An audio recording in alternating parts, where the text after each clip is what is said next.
Welcome to Veterans Air, the Veterans Hour, your source for news, talk, and uncensored commentary here on your Lone Star Community Radio station. Happy 4th of July, happy Independence Day to you all. I'm your host, DouglasB, and you can listen to us the first Tuesday of every month at 1 p.m. here on 104. I'm going to screw this up, 104.5 and 106.1. After a year, you'd think I'd have that right by now, Dick. Sorry about that.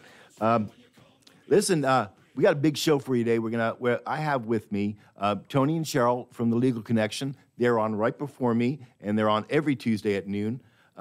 We're doing a 2-hour show on the Declaration of Independence, the meaning of Independence Day, and changes to the Texas gun law.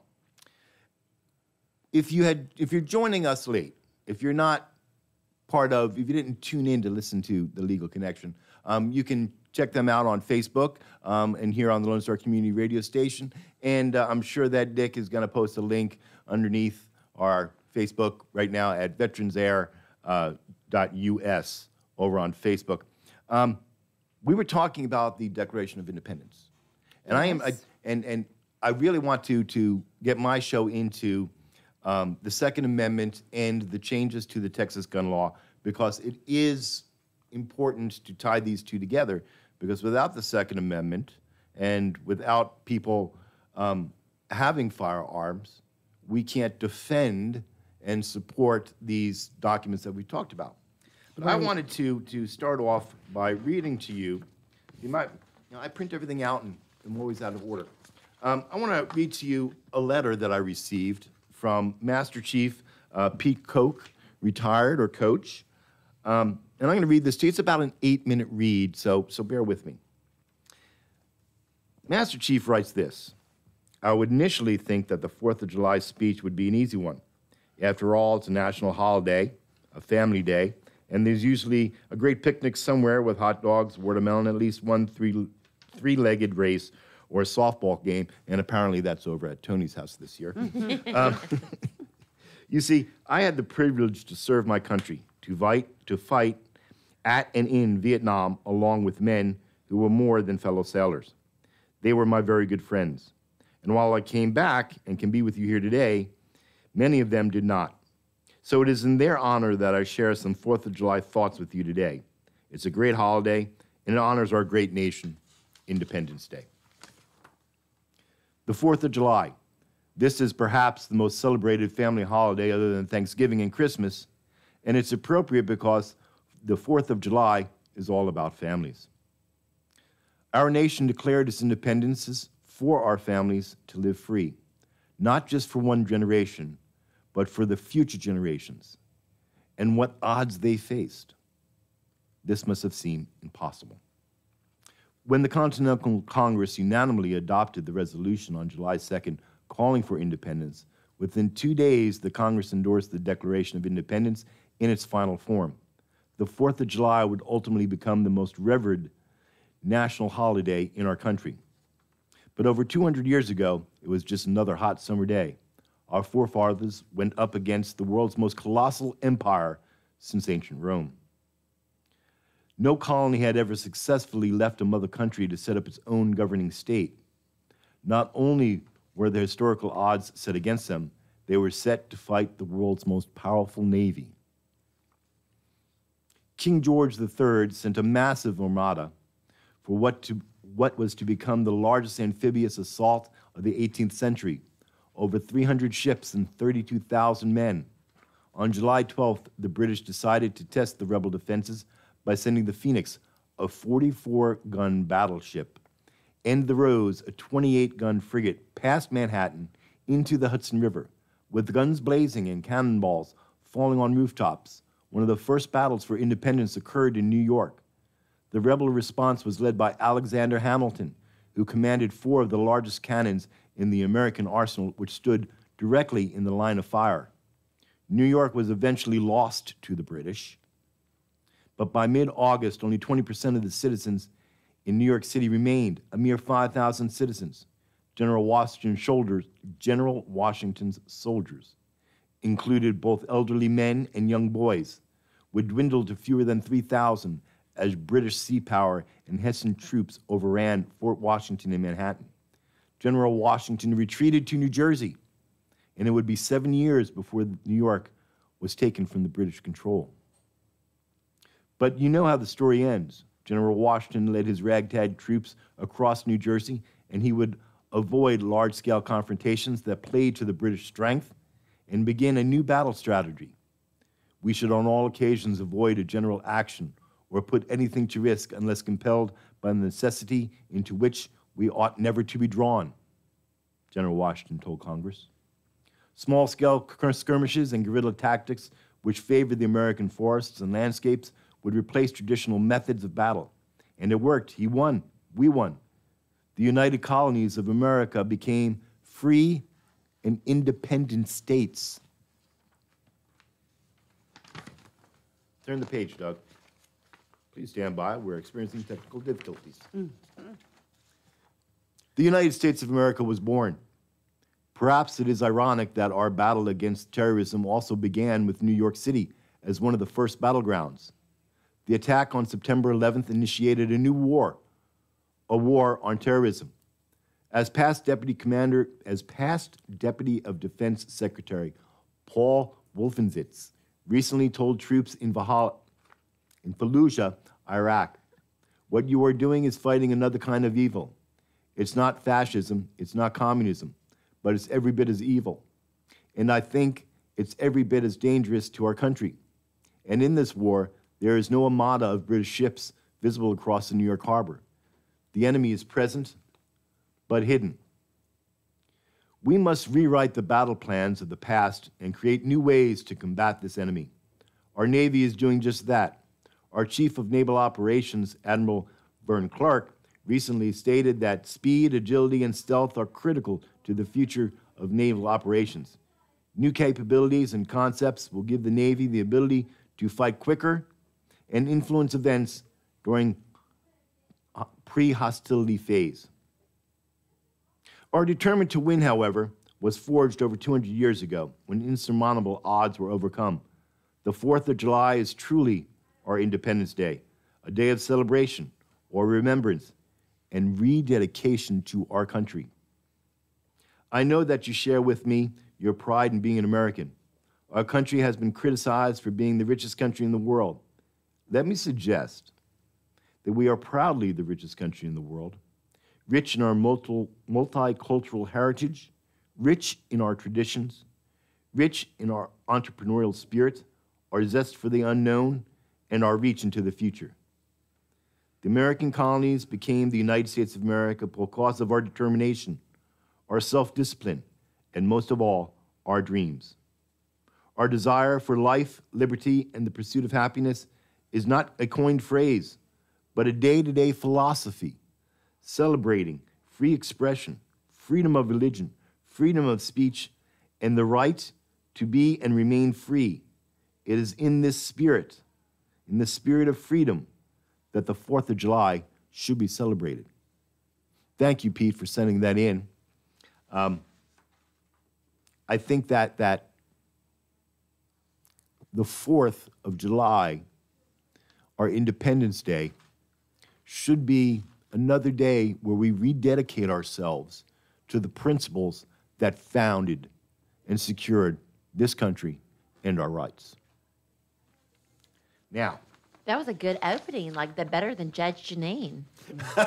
Man, it's great. Pete is actually a very, very good writer. Pete had when he got out of the Navy, and why would anyone join the Navy? Michael Derry, that's the question for you. If you remember, a few years back, Michael, big supporter of the show, decided that he was going to serve his country and joined the Navy. Mm-hmm.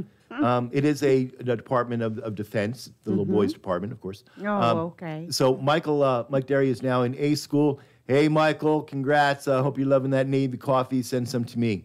What were we going to talk about? Oh, did I introduce you guys? No. Well, kind of. I think you might have. I don't. Sorta. Yeah, if he's a you Tony weren't here at the last show, this is Tony and this is Cheryl. They're with the Legal Connection.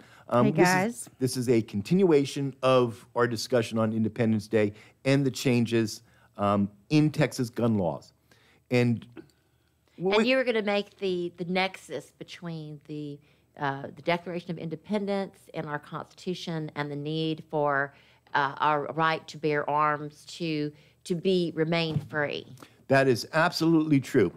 As if you're a follower of the show, you know that we believe that we're constitutionalists here and that we are governed by laws. And those laws and those rights come to us from the United States Constitution. I thought it was the Bible.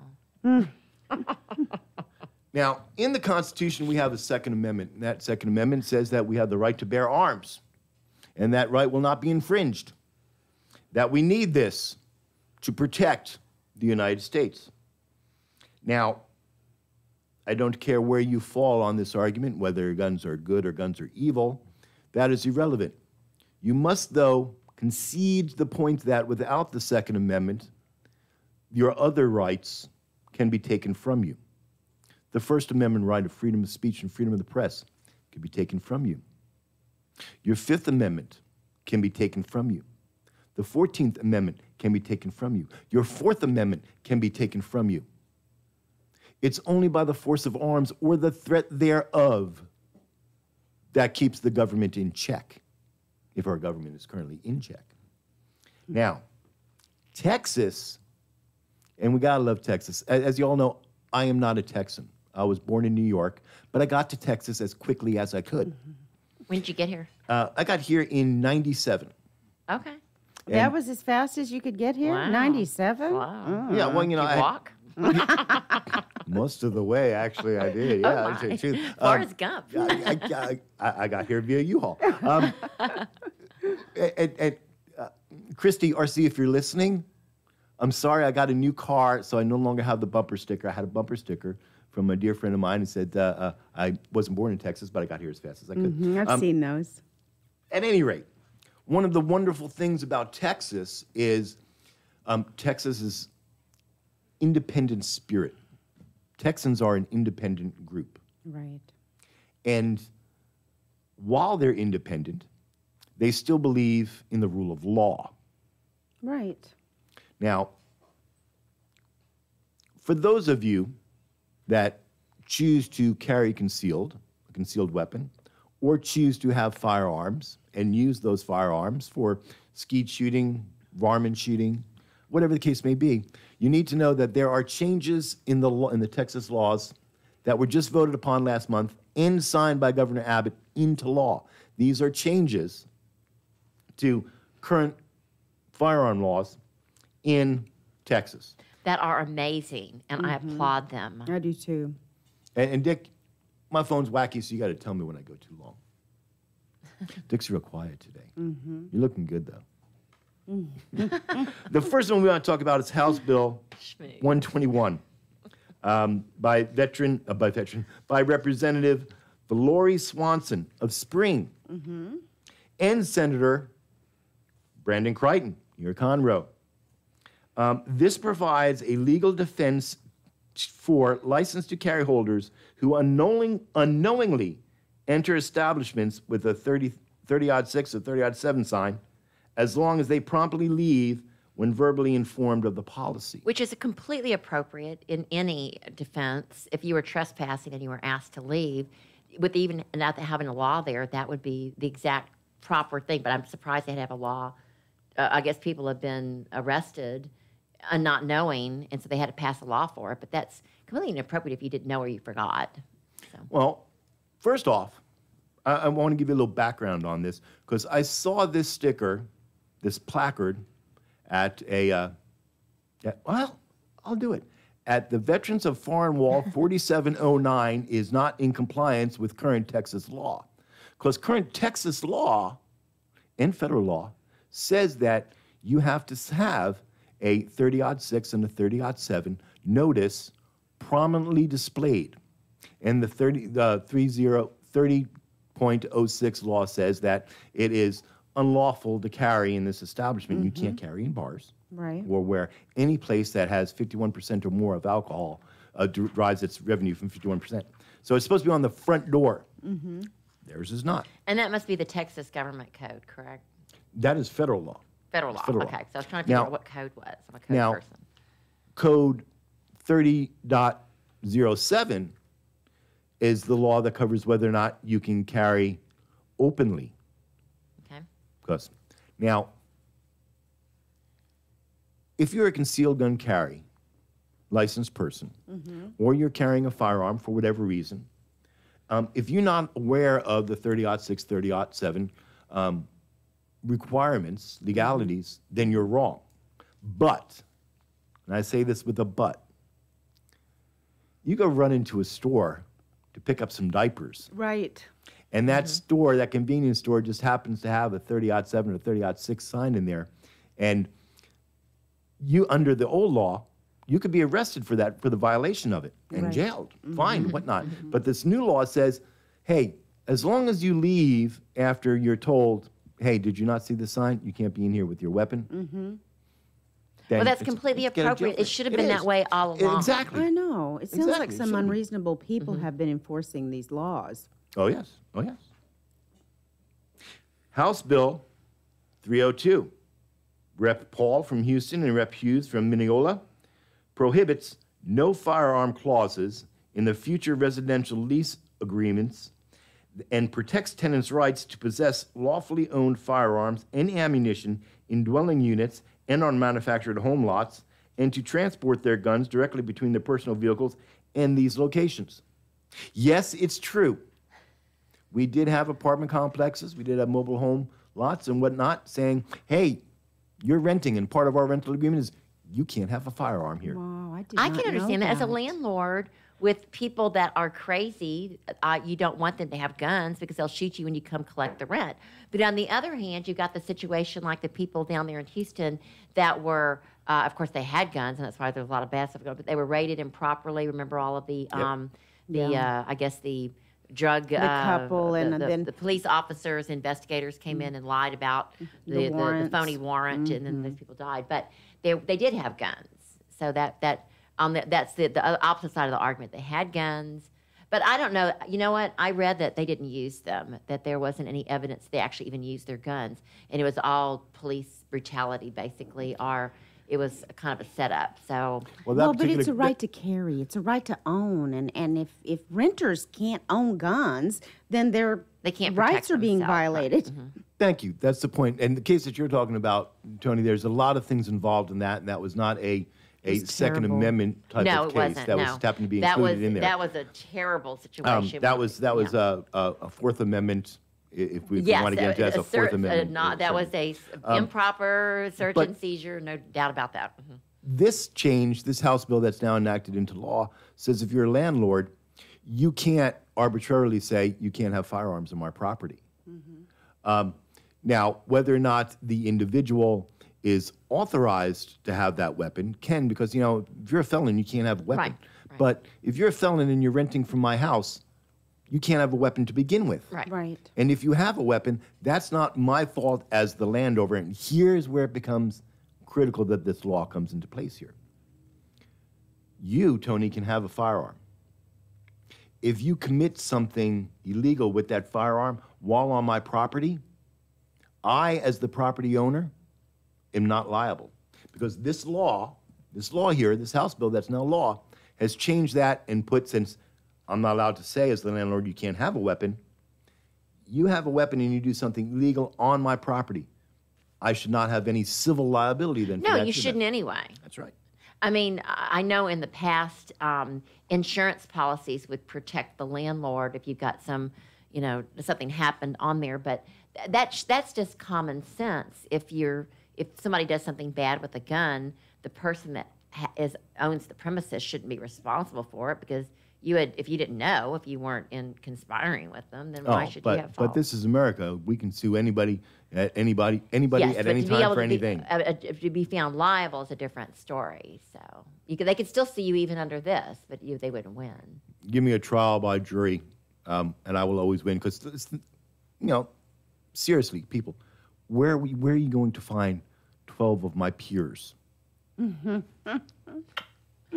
Oh, please. Dick's going, no. Why do I have him on my show? Come off of Douglandia, your favorite Not island, planet. I'll And say we're this gonna- though, 12 people are usually reasonable. You'll find, for the most Right. part, I will say when you get 12 people together that don't have any bias, you're going to get a good decision. Yes, you will. Let's move on. House Bill 1143 by Representative Hefner. Am I even pronouncing your name right, Cole? Hefner and Senators Hughes prevents school districts from effectively prohibiting the possession of firearms in private motor vehicles by limiting their authority to regulate the manner in which they are stored in locked cars and trucks, including by employees. Now, this takes some thought to understand this law. A school, by definition, is a gun-free zone. It means you can't have your gun there. This law is saying that if you are exercising your Second Amendment rights and you have a Second Amendment right because you're not a felon or, protection order or whatnot, and you happen to have a weapon, you can have that in your car on school property with certain restrictions. And this all came about from another case. A college student was raped and badly beaten in a parking lot on the school because the school made her remove her firearm from her vehicle a few days earlier. That's where this law, yes, that's where this law came about from. Now, here's my thoughts on this because, everybody listens to the show that knows that I have an opinion on everything. And I love this show because I have the soapbox to give you my opinion on everything. My opinion is this. If you are a carrier of a firearm and you're carrying it in your car and you have improperly secured that firearm because you're leaving your car, you have improperly stored and secured your firearm in that vehicle, then you should be beaten with it because you're stupid. You are unsafe to have a firearm if you don't do it correctly. What is Am I getting you in improper- trouble? Am I getting you in trouble, Dick? What is improper storage? Yeah, tell of us a about how do you firearm? secure it once we Yeah. get our gun. We don't want to be stupid. All right. Well, Your Tony loaded- doesn't want to be your stupid. loaded- I do. Your loaded weapon, chambered loaded weapon, underneath your driver's seat is not secured. If you're going to secure your weapon while you leave your car, the proper way to do this is unchamber the round, and while you're walking around, riding around with the chambered round, I have no idea, you're not in Fallujah. Yeah. Unload it, remove the magazine, lock them up. Lock it in the glove compartment. Lock it in the center console. And yes, your center console has to lock. Lock it in the trunk of your car. Put it in a holster that's locked. And they sell those, by the way. You see them underneath the steering columns all the time. That's the proper way to do this. You're no longer going to be in that vehicle with that weapon. Then that weapon needs to be secured. When you return to that vehicle, go ahead and put the magazine back in. So take the magazine out, put it in the glove compartment, and lock it. Secure it. I would prefer that you put it in the trunk of your car. Because if somebody breaks your window and steals it Yeah, out but of then your somebody center would know console. you had a gun. I wouldn't want somebody to know that. I'd prefer to have it in the compartment so they're not paying attention to it. Exactly. Because then they'd want to steal my gun. Exactly. So I wouldn't put it in the trunk unless I had a little compartment like they have in all those movies where you can get to it from the back, from inside your car. My weapon, if I were a weapon carrier, if I had weapons, not saying that I do, but if I did have weapons, that weapon would be upon me at all times because I'm carrying concealed. If I'm going someplace where that weapon isn't allowed to be in there, why would I take the weapon anyway? If I'm going down to the cantina, I know that it serves alcohol. Why would I bring my weapon with me? Alcohol and guns do not mix. Do not I know mix. that. Yeah, yes, That's the most yes. important thing that a defense attorney tells everybody. Alcohol and guns and firearms do not mix, people. Yeah. Absolutely. House Bill 1177 by Representative Phelan? Pronouncing your name right? Felon. Fallon, thank you. And Senator Crichton protects citizens from being charged with a crime for carrying a handgun without a license to carry while evacuating from an area during a declared state or local disaster or while returning to that area, and allows shelters which are otherwise prohibited locations to decide whether to accommodate evacuees with firearms in their possession. So we're talking about Harvey here. Give me an That's example. right, we are. Okay. We're talking about Harvey, and we're specifically talking about the wildfires we had a few years ago here in Texas. Okay. What this is saying is that if you have a weapon and you're evacuating, but you are not licensed to carry concealed, Right. this is your get out of jail card. And that each evacuation center can make its rules about whether or not they're going to allow you to be in there with your weapon.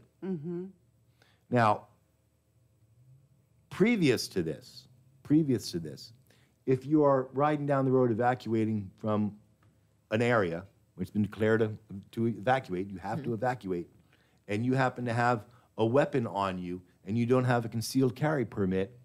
What if we have a holster on? Does that count? A holster has nothing to do, enters into whether you're carrying concealed or not. Okay. Having it in a holster is not concealment. Okay. Even in your car, I you thought you can't. had a holster that gave you the waiver. No. A holster just carries the weapon. Okay. Concealed is that you can't tell that I'm carrying a weapon. Okay. That's concealed. So All it could be a holster under your Arm, could be shoulder, could be back, could be ankle, could be whatever. Holster does not make it concealed. Maybe that's why you're thinking. But I'm just thinking that if you're leaving and you have your in your holster and it's showing, that's okay, right? No, because it's I thought in open. Texas you could carry your gun in a holster as long as it wasn't a gun. Yeah, Okay, it hang seems on. like I've heard that too. Hang on a second. Yes, because license to carry, because we did a whole show on it. This is my Not that get-home we have bag. guns. Okay. That's your what? This is my get-home bag. When the world goes to hell, I have everything that I need to get home to get to my wife and evac. Okay. Question is, if there was a weapon in here, would it be concealed? Yes. Yes, because I can't see it. But I'm not carrying this. It's sitting here on the table. Right? Well, so it's concealed. Yeah. If you can't see it, it's concealed. Right. A holster is just a carrying mechanism. Oh, he's differentiating the holster. So the holster has nothing to do with whether it's concealed or not. That's right. But I can't can- you have your gun in your holster pretty much wherever you can go where guns are allowed? In order to carry openly, Without a license. in order to carry open, you have to have a concealed carry permit. Period. Oh. If you want to walk down the street here with your 30-06, you can, because there is no requirements to have a concealed carry permit to carry a long gun or a rifle. That applies only to handguns. Okay. Only to handguns. Good to know. So all this is when you have to evacuate, when the next hurricane comes and you're driving along 45 and you get pulled over, your car overheats or whatnot, and you happen to be carrying a weapon, if you're allowed to carry that weapon, i.e. you're not a felon, right, you don't have a protection order against you, yada, yada, yada. You're not prohibited from carrying it. That's right. By law. Thank you. You're not prohibited from carrying it. You're not going to get arrested. You're not going to get fined or whatnot for having this weapon. Okay. And you see, I have to ask these questions because as a criminal defense attorney, unless it comes up, I don't have to know the law because it keeps changing. I Right. apply it as the situation comes Right. up, and since I don't have a gun, I just thought in Texas, as long as you had it in a holster, you could just walk down the street. Nope. Nope. Hey, I got a VeteransAir coming in. Can I take this call on air? Let's see. Hang on a second. I'm going to give this a try, everybody. Doug Burrell speaking. You're not on the air, but you're talking to Doug Burrell. How you doing? You want to be on the air? Try to get on the air, talk to y'all. Congratulations, you're on the air. Who are we talking with? This is Harry. Hey. Harry out here in Idaho, sir. Hi, Harry in Idaho. We're reaching all the way out to Idaho today. How you Wow. doing today? What's on your mind? You got it. I'm watching on the Facebook Live. Y'all look great. Nice. It's interesting nowadays. You're going to be a guest on a radio show. You got to dress up in this day and age. Well, you don't have to dress up. I shaved. Does that count? Oh yeah, no, you look great, sir. You look great. So this is a show for veterans. Is that correct? Are you a veteran, sir? I am a veteran. Yes, this is a show for veterans. We talk about news, talk, uncensored commentary. We talk about veterans issues and issues of America. Man, I tell you what, I got so much respect for everyone who donned the uniform and served. I myself did not serve, but I have such an admiration for y'all that what I've actually done, and it's a good little trick for anyone who's listening as well, is I went to like an Army-Navy surplus store, and you get yourself an Army outfit, and you wear it around, and people will treat you very well as if you were a veteran. Harry, that's kind of borderlining of stolen valor there. Yeah, but I mean, I'll get a free breakfast down at the diner. Oh yeah, that's definitely stolen valor there, Harry. But I mean, I do it out of respect, sir. Respect for the uniform, and I want to feel a part of it. And I put that on, and I'll tell you what, people look at me like I'm 10 feet tall. Well, Harry, thanks for being American. We need to get back to the show. Thanks for calling in.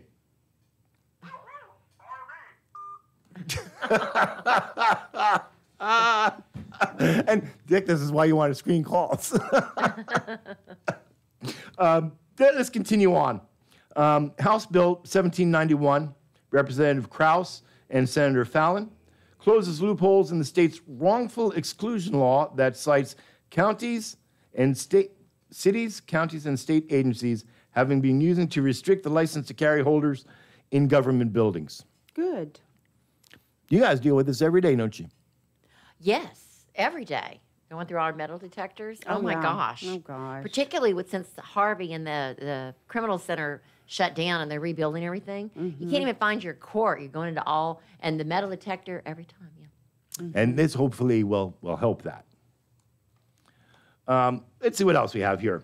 House Bill 2361, Representative Harris and Senator Birdwell, allows foster parents to store arms in a safe and secure manner while making them more readily accessible for personal protection and purposes. They got any idea where this came up I with? did not parents know that couldn't do foster that? parents could not have guns. That is correct. They could not. Wow. Well, and if they did, they'd have to be in a safe, the firearms in a safe, and the ammunition in another one. And now, how does that work? That they don't have to be in the safe? It seems like they still have to be in a safe. Allows them to store firearms in a safe and secure manner Right. while making them more readily accessible for personal protection purposes. Maybe no longer You're just saying that safe. they couldn't have it all before, and now they can at least have them if they store them properly. That's correct. Or they could have them if they were unloaded and in a safe and the guns were separate. So they But could isn't that have what that them. law is saying now? No. No. I would encourage all foster parents out there to jump on the Texas.gov and read fully House Bill 3263 so that you can be 2363. 2363. Thank you. Thank you, Cheryl. You're welcome. So you can be totally up on what your requirements are to be a foster parent in this. We're not going to do that one. We're going to do this one. We're going to do Senate Bill 535 by Senator Campbell and Representative Flynn, strikes churches, synagogues, or other places of worship from a list of prohibited locations in the Penal Code, clarifying that these places have the same rights enjoyed by nearly all other controllers of private property in the state to decide whether or not to allow licensed carry holders on their premises. Good. This is a freedom of religion aspect of our Constitution. Prior, the government said, if you're a church and synagogue or whatnot, you can't have a weapon there. This is saying now it's up to the church, synagogue, or other See, I religious didn't know person. that. That makes no sense because they're sitting ducks. I know. Just like with all these shootings. But I know. thought that these churches just elected not to have protection. That's incredible. And this, I thought this that is too. important. Yeah. This is important. Very important. Now, I'm non-denominational. I try not to put religion into But the show. it's up to me. non-denominational. You'll be Catholic soon. But when I do go to services, I may go to a church called Church of the Rock. And this is a mobile church. Oh, really? It'll be in this convention center one week. It'll be over in the hotel the next week. Interesting. They now have the right to determine whether or not they're going to allow their parishioners, their congregation, to carry weapons or not.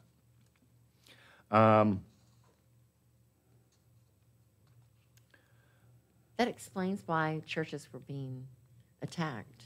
because they Well, couldn't but protect themselves. my question is, you just said parishioners and congregation, so they could hire security in Absolutely. there. Yeah. Okay, Absolutely. so they could be Because I protected know that way. big church in Colorado Springs, that was Ted, I can't remember the guy's, the pastor, but it was the big one in Colorado Springs that the guy walked in and started shooting everybody up. Okay.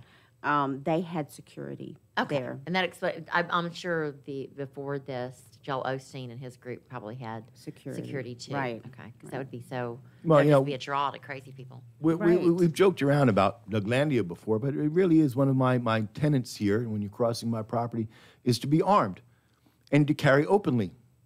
And there's actually a reasonable explanation for this rule. Yeah.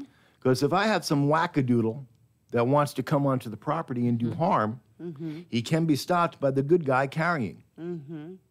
Fight fire with fire is one Yes, of my things. absolutely. That's the premise. I thought to the Second Amendment rights to be able to protect your property. Yeah. People are coming onto it. How would you protect yourself? Right. Where are we at time-wise? Oh, we got a bunch of time. We got a bunch of time. Yay! And I've got questions. Let's do Senate Bill 772 by Senators Hughes and Representative Springer. Provides civil liberty protection, civil liability protection to business establishments which choose not to post the 30-6, 30-7 signs, making them less vulnerable to frivolous lawsuits and giving them an incentive to adopt permissive policies for carrying of handguns by law-abiding citizens on their premises. Okay, lawyers, care to comment? I don't understand what it does. Read it again. Okay. This provides civil liability protection to business establishments which choose not to post the 30-6, 30-7 signs, making them less vulnerable to frivolous lawsuits and giving them an incentive to adopt permissive policies for the carrying of handguns by law-abiding citizens on their premises. Well, I mean, I've got a business, okay, and so I don't post that thing, that notice, and somebody comes in with a gun and kills somebody. I guess I have some protection because of this law? Exactly. So, you're a business owner. You can choose Not to post. to post or not to post. You can choose to. However, I made the comment earlier, this is America. We can sue anybody at any time for anything. Story gets held up. Doesn't have the 30-6, 30-7 sign, or maybe it does. Somebody gets hurt.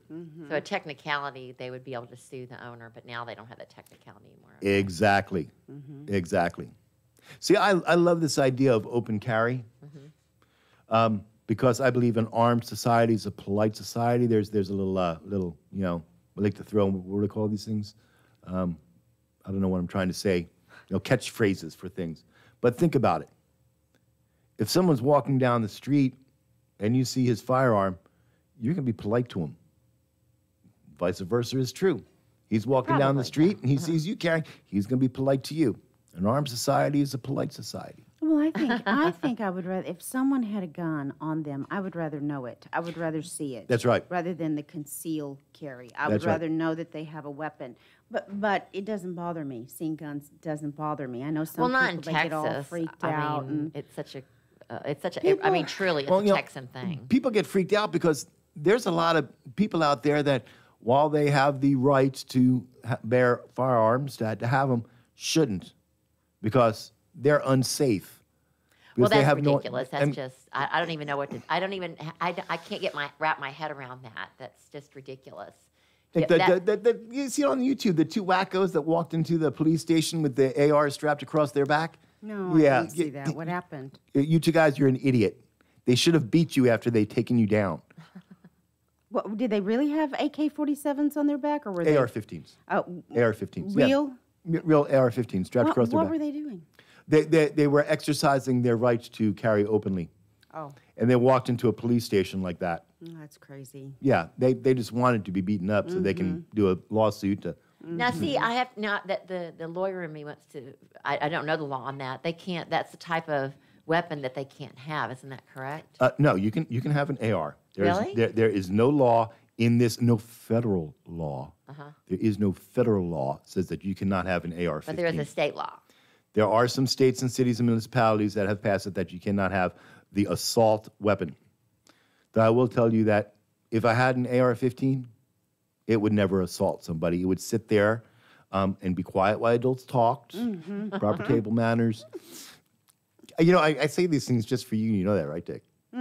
Just go, God, why is he doing here? All right, so we're gonna move on. Well, you have some questions. Yeah, I do, but I'm still thinking about that business. If you have the sign up there saying that that firearms are prohibited, then if you're a patron, I guess if you're somebody that's coming out, I guess it's kind of a double-edged sword.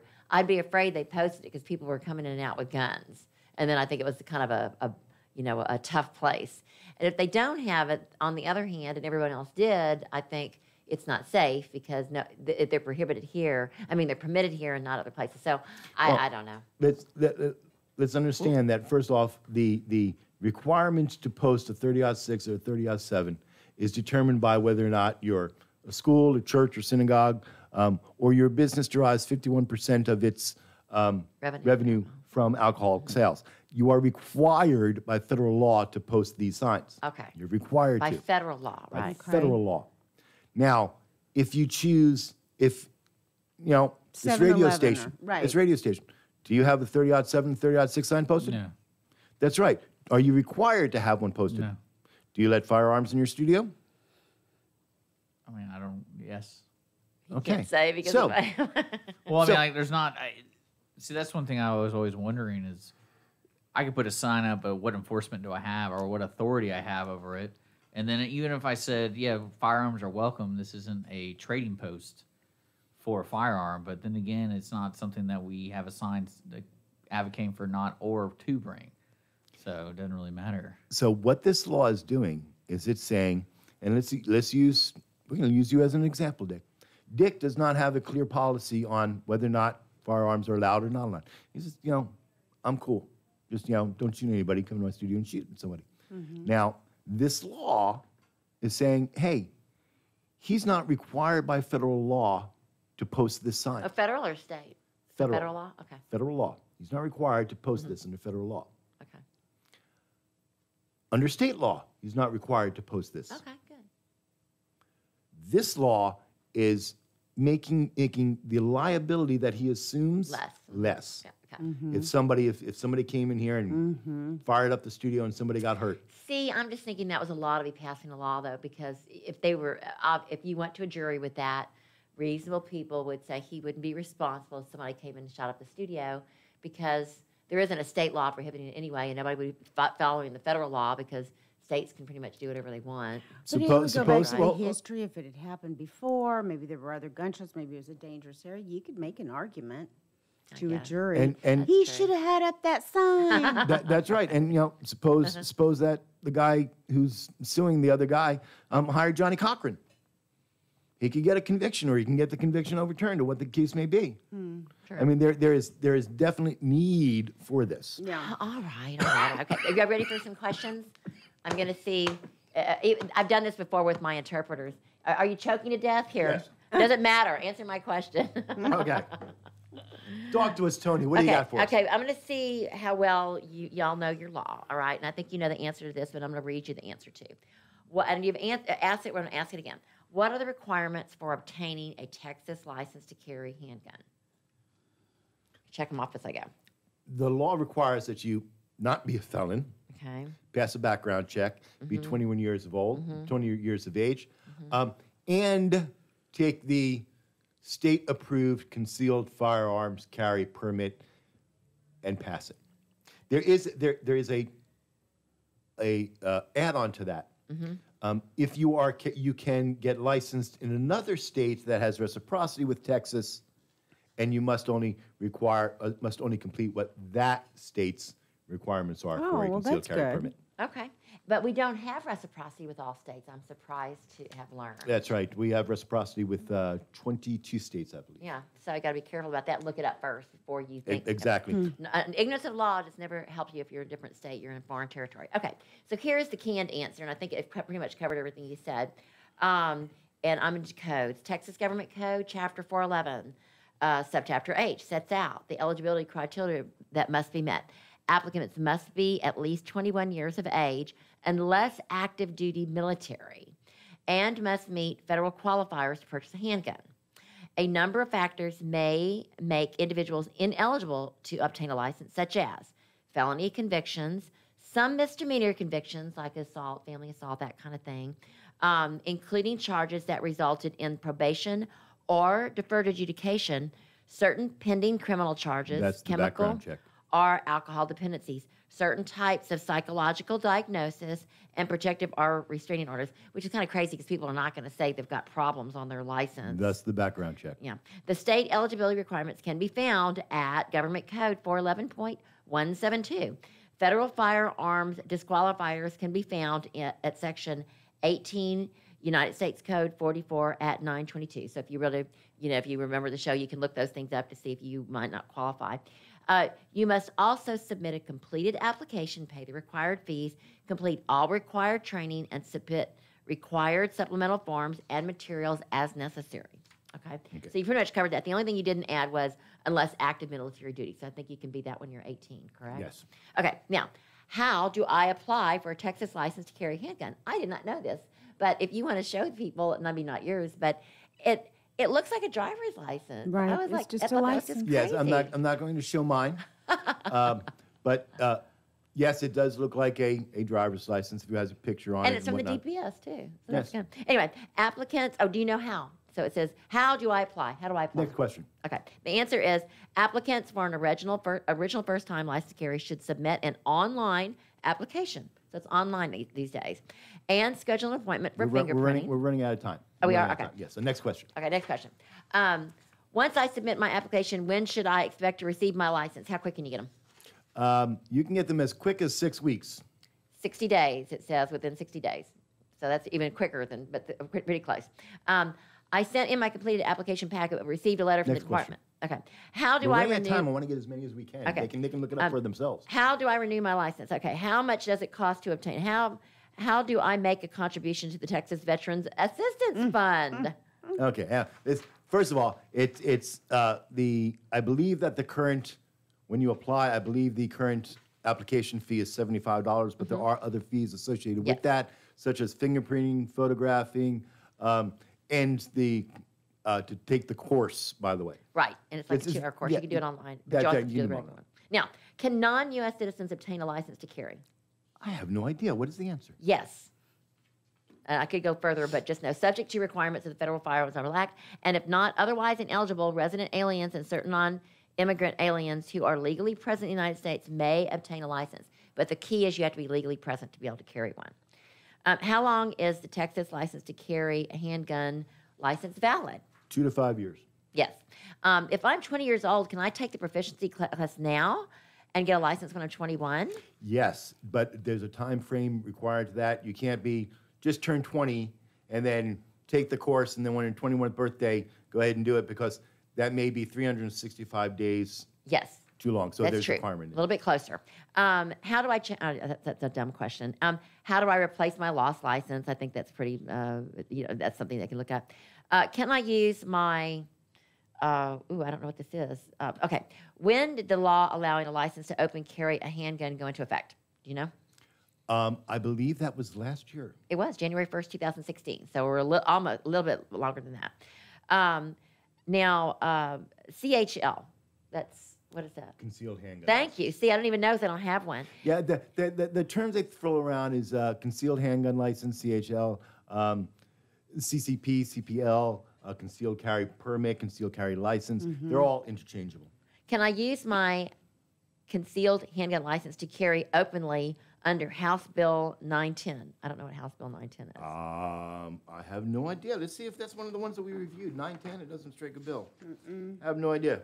Okay, yes, individuals who hold a concealed handgun license may continue to carry with a valid existing license. A separate or new license will not be required to carry openly under House Bill 910. Oh, that's the one that we were talking about earlier in the show, where you have to have a concealed carry permit to carry openly. You can't just strap it on your hip and walk down the street. You have to have a concealed carry Okay, permit. here's some fun questions. If I was convicted of driving while intoxicated, am I eligible for a Texas license to carry? Maybe, maybe not. DWI is classified as at least a Class B, and you are ineligible for a license for 5 years after a conviction of a Class A or a Class B misdemeanor. So So there. But isn't DWI also not a Class B? No, that's the lowest. DWI, really? yeah, there's not, Class C is just like a ticket.